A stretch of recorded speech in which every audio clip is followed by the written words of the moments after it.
Hey guys, I'm going to do something a little bit different with this video. I want to get you interested in the weekly Mettle maker and get you accustomed to going to the blog. My original blog had about 600 followers, and when I moved to the new blog location, which is at heritageartsinc.com/blog,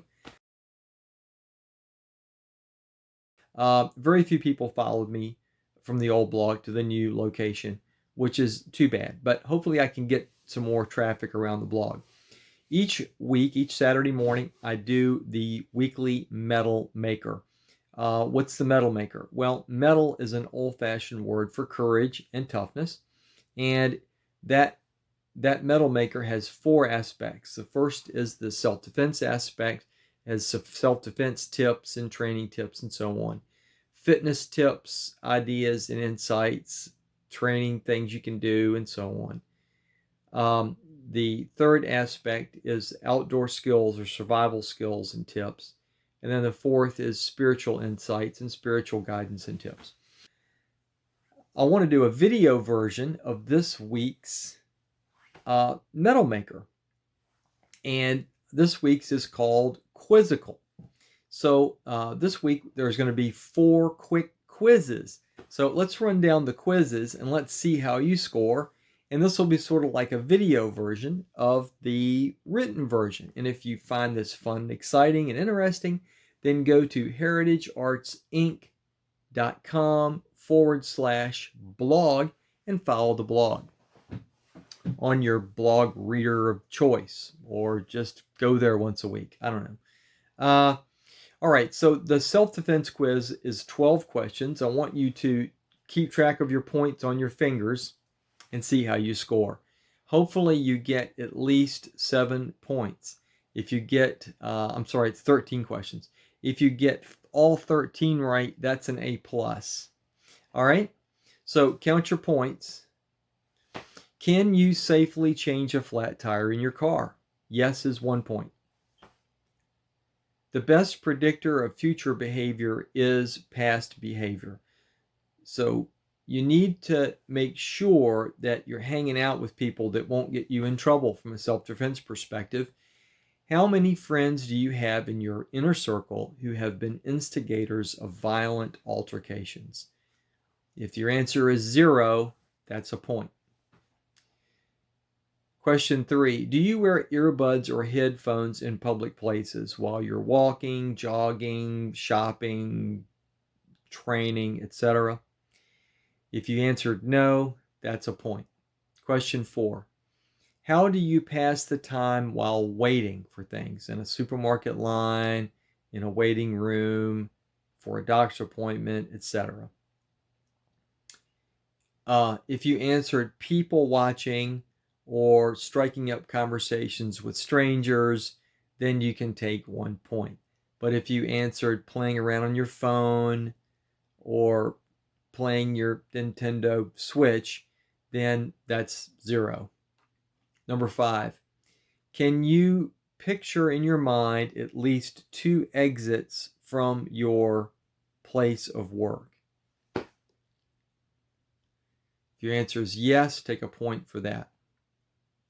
If you work from home, do you have at least 2 exits from your house in the event of a fire? When you park your car, question 6, when you park your car, do you pull in or do you back in? If you say back in, that's a point.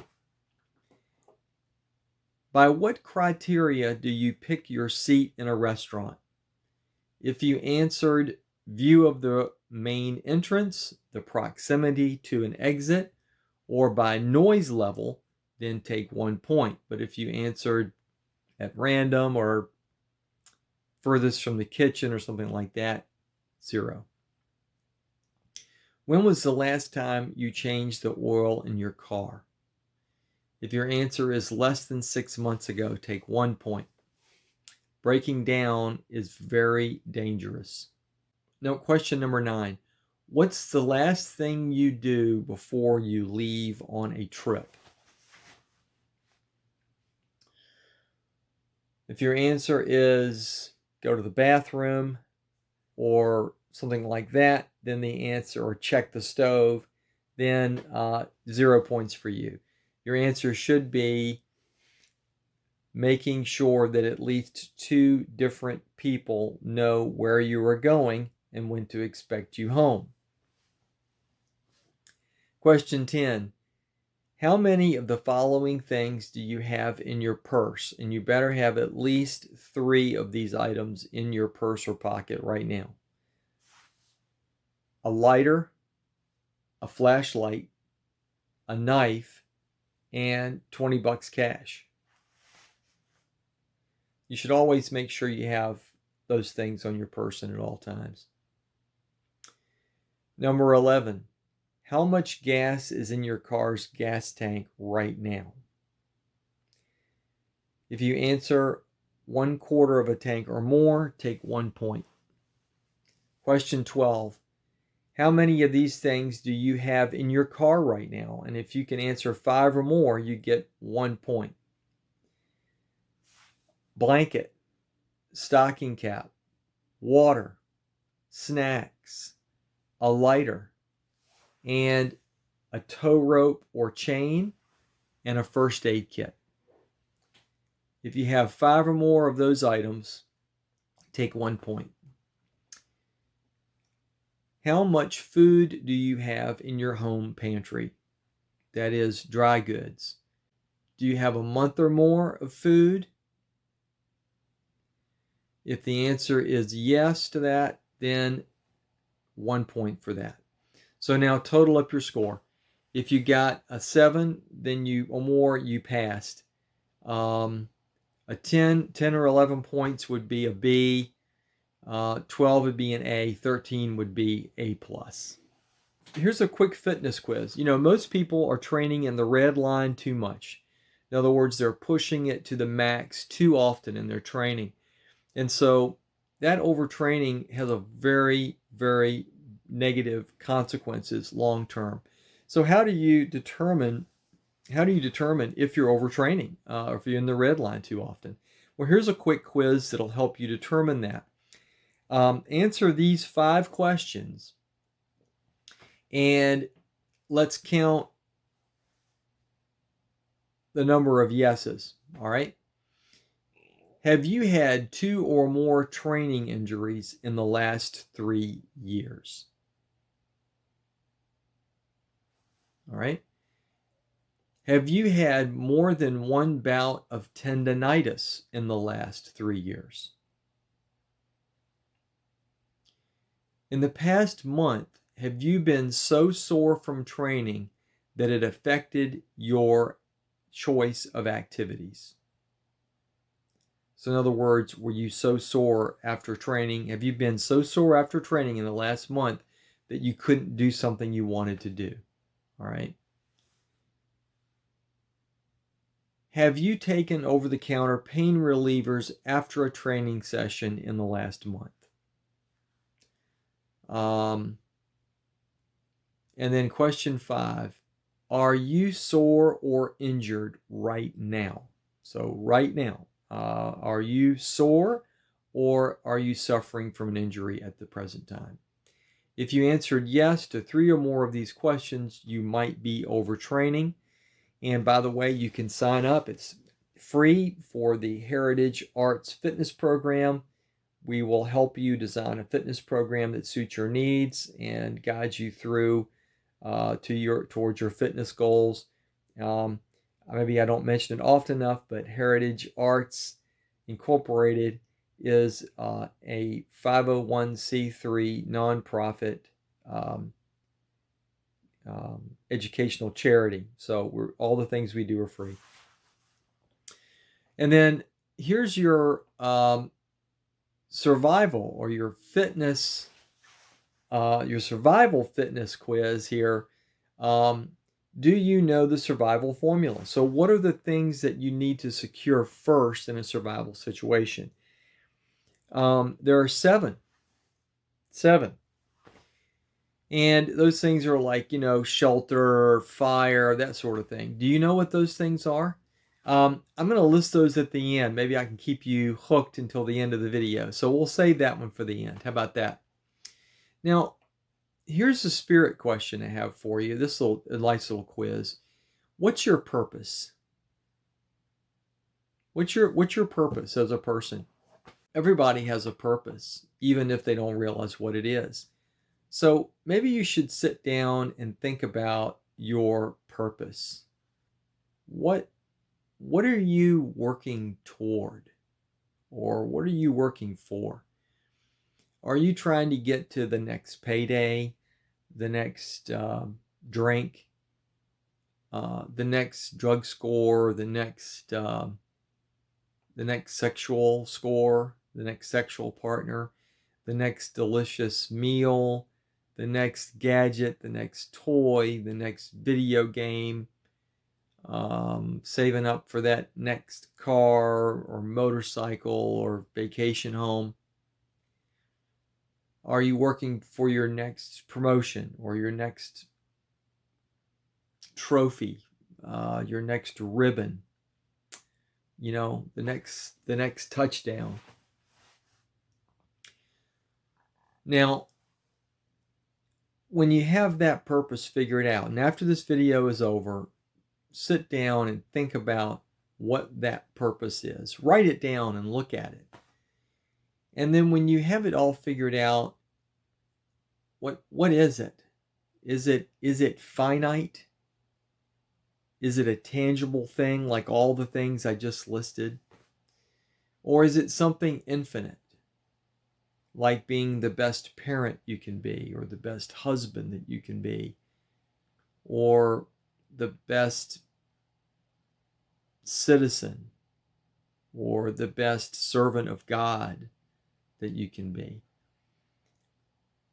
The ancients had a word for people who were focused on the finite, on the tangible, and they called them idol worshippers or idolaters.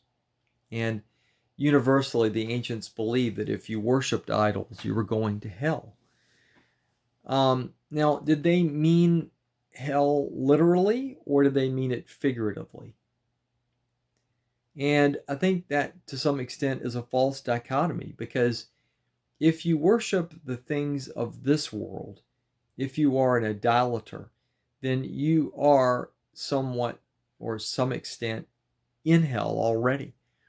If you're on the never-ending hamster wheel of consumerism, isn't that sort of like a never-ending hell, just a repeating hell? If addictions aren't hell, addictions to drugs and alcohol and porn and entertainment and power and sexual gratification, if that's not hell, I don't know what is. There is another way to live your life, and that would be to have your focus on the infinite, things that are beyond the tangible. And I'd encourage you to join us at Heritage Spirit to find out more about that.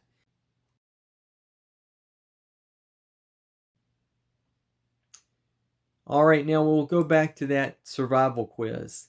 The 7 things that you need to have in order, the things that you need to secure in a survival situation: safety, first aid, shelter, water, fire, food, and then fun.